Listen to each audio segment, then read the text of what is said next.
Hi, we enter into the Jacob story today after the last video where we went over in the introduction a number of the issues that we need to be paying attention to both today and in the videos to come.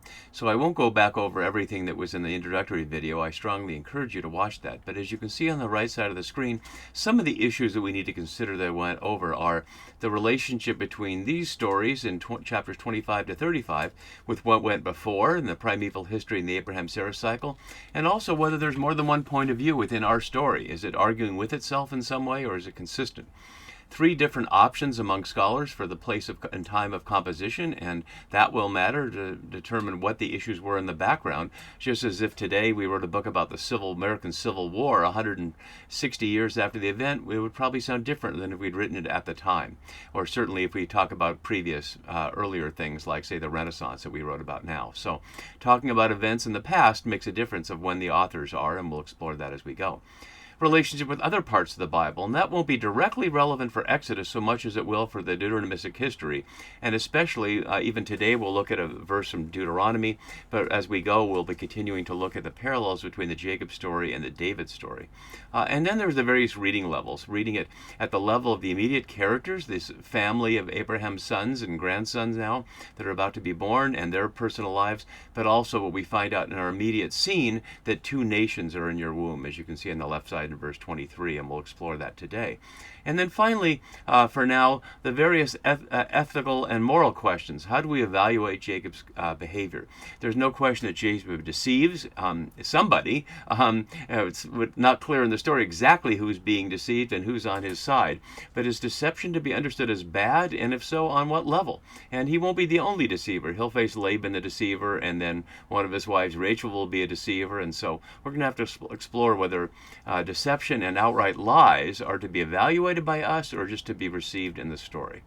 And so we also looked at how reading this story from different periods from when the story world in the actual text is, back in this blue area here, roughly 2000 to 1500 BCE, versus all these other time periods. And obviously we're reading it now in the 21st century, and we have a choice of various reading methods based on scholarship that we've inherited from the last couple hundred years.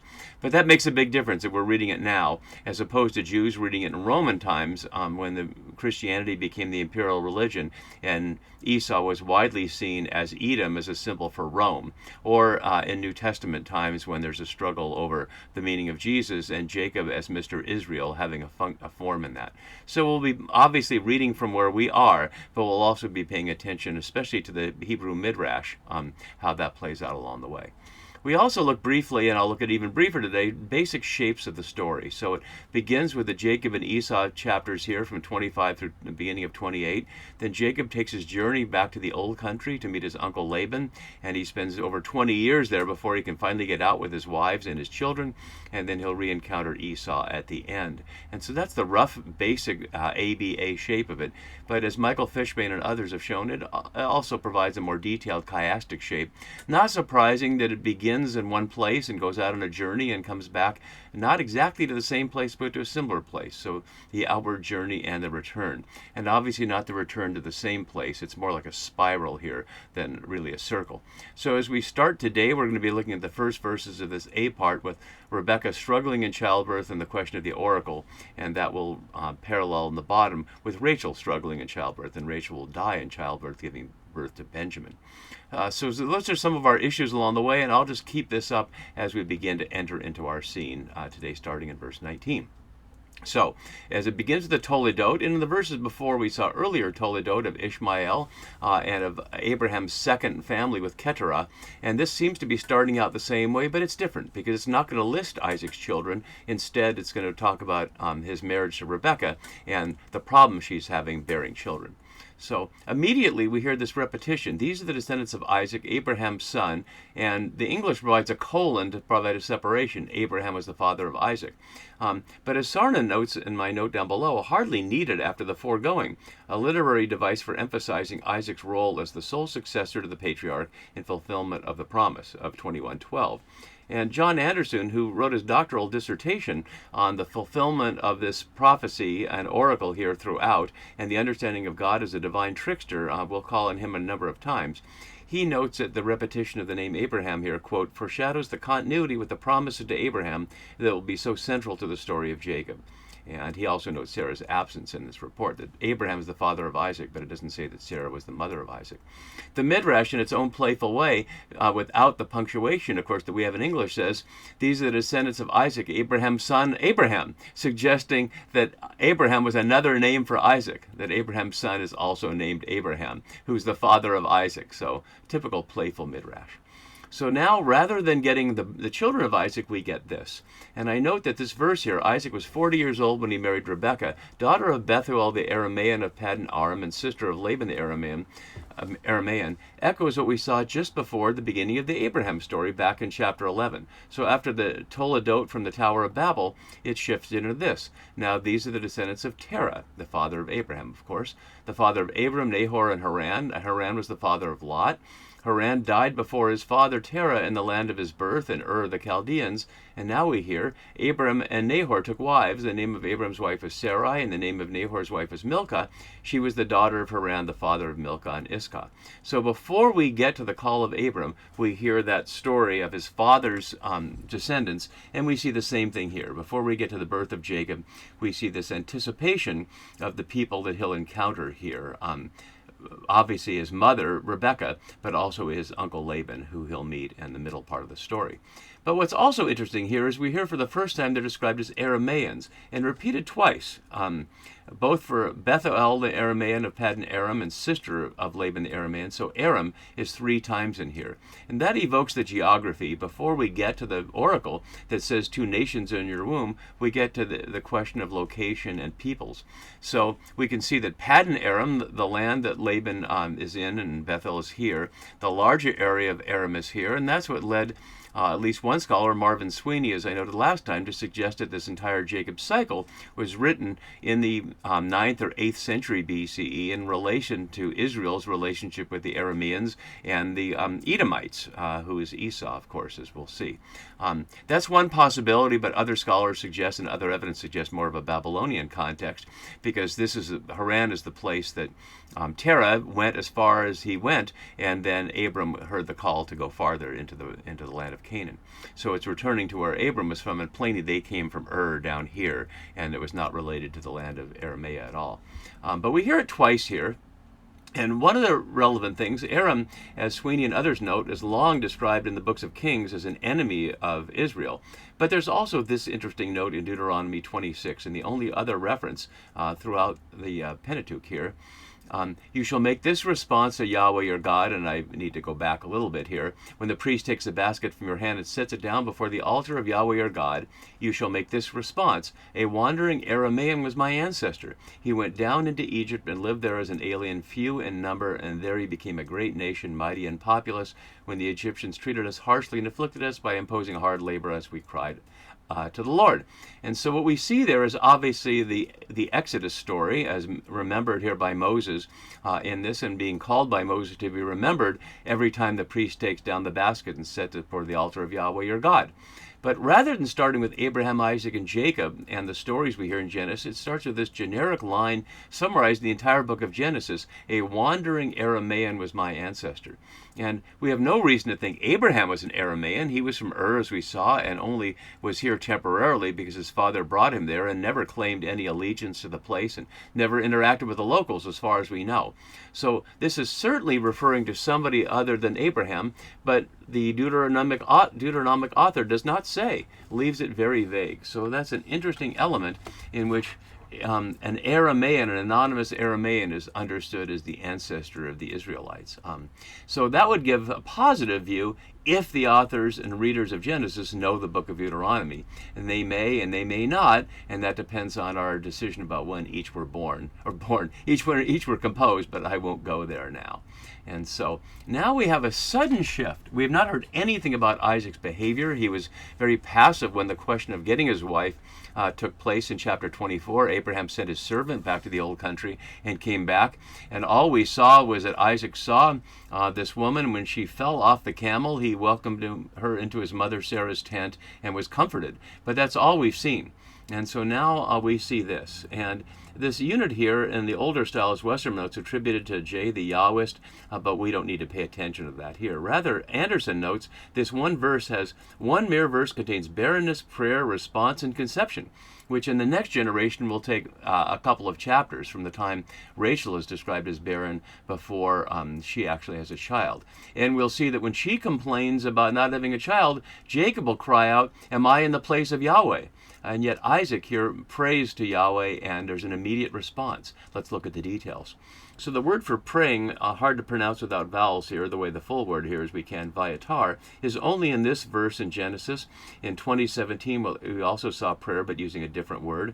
It's used in the Exodus, but as Wenham notes below, usually involves a request to remove some serious ill. It recurs most frequently in Exodus of Moses entreating God to send away the plagues. So in that sense, her barrenness is treated as a plague. But notice we hear that Isaac prayed before we hear what the issue was. So in the Hebrew it has the same order. So it's very interesting. We first hear that he's praying to Yahweh, and then we hear why. And for his wife, or literally on behalf of his wife, or it could be literally in front of his wife. And Shea Held notes that double meaning suggests both in front of her, that is in her presence, but also following the Midrash that Isaac and Rebekah prayed opposite each other, offering parallel prayers underscoring their union. But we still don't know why, and here's the answer. Because she was barren, Akura, starting that pattern in 1130, just the verse after the ones that I noticed was echoing from just before the Abraham story, and it'll be repeated with Rebekah, as I was just noting. And the issue of rival mothers and children that we saw with Sarah and Hagar, and that we'll see with Rachel and Leah, skips this generation. There really isn't an Isaac cycle, and as we'll see, Rebekah, pregnant with twins, is never described as pregnant again. So Yahweh granted his prayer, literally, let himself be entreated by him. And we'll see that God doesn't speak directly to Isaac until 26:2, where God is the initiator. The lengthy struggle over the promise and barrenness of the previous generation is resolved at once, and the narrative of this generation only to be renewed in the next. So we see this prayer compressed into this, and his wife Rebekah conceived. So we learned from that Isaac has a relationship with Yahweh directly that we hadn't known about, that Yahweh is immediately responsive, and Rebekah immediately becomes pregnant. It's almost as if she becomes pregnant because of the prayer, because no sexual intercourse or anything like that is described. Though, of course, it's implied and doesn't have to be described out loud. So then in her pregnancy, we suddenly shift to this. And as my note from Fishbane, who also gave us the chiastic structure, says, a programmatic verse announcing the agon or struggle motif that runs throughout the Jacob cycle. We'll see the brothers struggling later in chapter 25, and then Jacob and Laban struggling in 29 to 31, and the sisters struggling as well. So we have a note down here from the Midrash. Rebekah asked other women whether they too had suffered such pain during their pregnancy, and when they told her they had not heard of a case like hers except that the pregnancy of Nimrod's mother, which is not a happy foreboding, Nimrod, the beginning of empire that we saw back in chapter 10 in the Table of Nations. So let's hear her experience, and then we'll hear Yahweh's reply. The children, literally Habanim, the sons, and as Sarna notes, by indicating there is to be more than one child, the narrator takes the reader into his confidence, that we know not only their plural, but we know their gender in a way that she doesn't. And struggle doesn't nearly get to it here. The word roots in the root there without the vowels, crushed, only here in Genesis. Let's see what it looks like in Judges 9:53. A certain woman threw an upper millstone on Abimelech's head and crushed his skull. So that's, as many have noted here, and as Wenham notes, it's used to describe skulls being smashed or reeds being broken. So it's a very violent word. This isn't just jostling. This is they're hurting each other within. And notice it doesn't say that one is in charge or one is leading or not, is victorious, if you will, crushing the other, that it's a struggle between them. And her response is hard to translate. It's literally in the Hebrew something like, if it is thus, why is it that? So why do I live is providing something not in the Hebrew there. And that's not surprising. It's a cry almost incoherent of a woman in pain, basically saying, why, oh why, without having to say something specific. And so, interestingly, her response is not to go to her husband or to her neighbors, if she has neighbors, we don't know anything about that, or to other people, but to inquire of Yahweh. And how do we imagine that's taking place? The only other occasion we saw it was in 9:5. If we go back there, it's Yahweh saying it's required to Noah, but there's no direct inquiry taking place there. Noah hears from Yahweh, but Noah does not initiate it. It's Yahweh who initiates it with Noah, just as Yahweh initiated it with Abram, later Abraham, as we saw. And so this is what we hear. And Anderson makes this the key to his whole thing. But we have to be very careful, because not only is the Hebrew ambiguous, the meaning is absolutely ambiguous. So as Westermann notes below, it's rhythmic and poetic parallelism, and that makes perfect sense. So if you're not familiar, you can go to the Psalms and see that Hebrew parallelism means that poetry, rather than like in common English simple poetry where every other line rhymes, has pairs where the second line mirrors the first with different language. So 2 nations are in your womb, 2 peoples born of you. One and other and elder and younger. So that's very much we could mark out in a poetic form. The Midrash, again being playful, suggests that this indicates Jacob's 12 children, counting 12 children in this verse.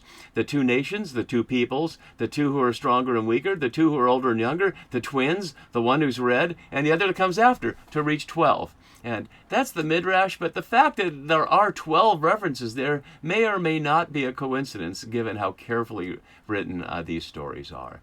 So Yahweh said to her, and as Leon Cass notes, is this a report of predestination, prediction, or perhaps just puzzling advice? Or does announcing this prophecy to Rebekah contribute to its fulfillment by influencing the actions of Rebekah? And that's a really important point, because before we look at the details, we need to consider something that many scholars don't. Many scholars assume without evidence that Yahweh saying this is indicating this is Yahweh's desire. That this is Yahweh's intention that this happens. But it need not be that at all, and that's Cass's point. It could be simply Yahweh saying, this is what's going to happen, for better or for worse. Similarly, when people inquire of Yahweh in the monarchy story, should I go into battle or not? The answer often is, yes, you should go in battle, you'll win, or no, you should not go into battle because you'll lose. But there's no sense that winning or losing the battle is Yahweh's will, and certainly not that Israel losing the battle is Yahweh's will. It's just a prediction of what's going to happen. So we don't have any reason here to believe that what is being said in this verse is Yahweh's will, and therefore the characters should be working to make this happen, or that if they work to make it not happen, it will happen anyway. Because there's certainly nothing in Genesis and nothing in the Hebrew Bible that suggests predestination, that humans making choices is all a smokescreen and God is a puppeteer manipulating people in the background to bring an outcome. Plainly, the outcome of the Israelites suffering as much as they did was not what God had in mind when God chose the Israelites, although sometimes we hear in prophets like Ezekiel, they're suffering the punishment they get for unfaithfulness. But certainly they have a choice, and that's the key to the whole book of Genesis, from the garden story onward, that people have that choice, but they make choices and the choices face consequences. So Rebekah does not have a choice of whether to bear children or not, but she and Isaac will have a choice of how they treat their children in relation to these words. So let's listen to the words and pay attention to what's being said and what's not necessarily being said. So 2 nations are in your womb. Doubled here, goyim, goyim, which is the way the Hebrew emphasizes 2 nations, yes, nations. The Septuagint has the singular ethne there, from which we get ethnic groups or nations. When we hear nations, we should recognize this is not nation states like France or Germany. This is parallel to peoples, a group of people who see themselves as a people. So the goyim for the Israelites are everybody who's not us, without organizing them around what we might think of as modern nations. And they're in your womb here. And Anderson notes a wordplay on Bethel. It's distant Batan on Bethel here, but perhaps. And then 2 peoples here, laom, not the usual word for people, which is am.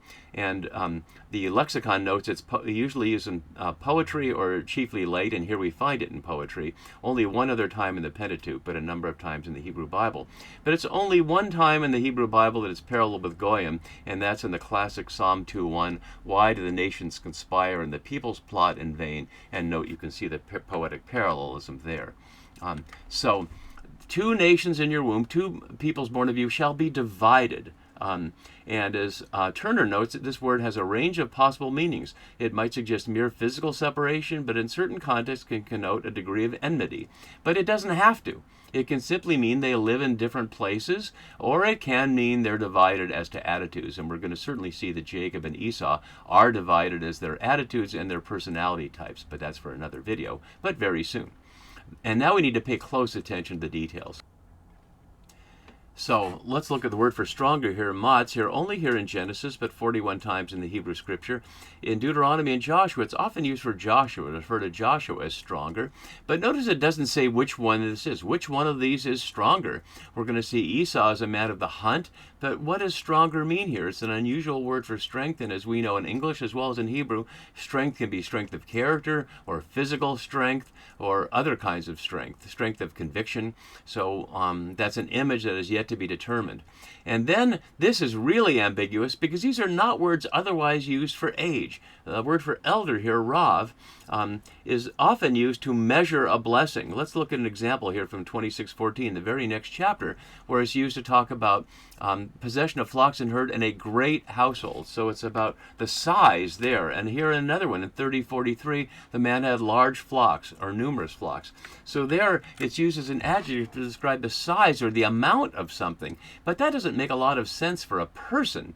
This is not like physical size, it's a quantity. So it's a very unusual word to have there. And shall serve, avad, which is a word we hear all the way back in the Garden of Eden story, to serve the earth. It's here for the first of 14 times in the Jacob story. But if people assume that the elder is Esau and the younger is Jacob, well, nowhere in the story is Esau going to serve Jacob. Does that violate Yahweh's will? Does it violate the oracle? Or are we not reading the oracle properly? Because the word for younger here, sa'ir, possibly a play on seir, as we'll see as hairy, as Esau is described. But he notes that the normal word katan here, Q2N, means smaller, and this often occurs with firstborn in 1935 and 38, referring to Lot's daughters who make him drunk and have sex with him. So there's the firstborn and the smaller. So this suggests that the elder is the firstborn, but that's not the word that's being used here. And not only that, the grammar of this can be read either direction. Although the New RSV makes it sound clear, the elder shall serve the younger, not only is it not necessarily about age, but it could be read either way. So this oracle is incredibly vague, and perhaps that's the point, that for readers as well as for Rebekah and Isaac, it is not determined. Contrary to writers who make it sound like the whole rest of the story for the next 11 chapters is meant to make this verse come true, not only is the verse not clear what come true would mean, it's not clear at all if this is what Yahweh wants or is just saying something. So they have that in mind, and it perhaps influence Rebekah. Does she tell Isaac? We don't know. But next verse we're going to see her give birth, and we'll learn the first thing we discover about these two children crushing each other in the womb. See you for that next time.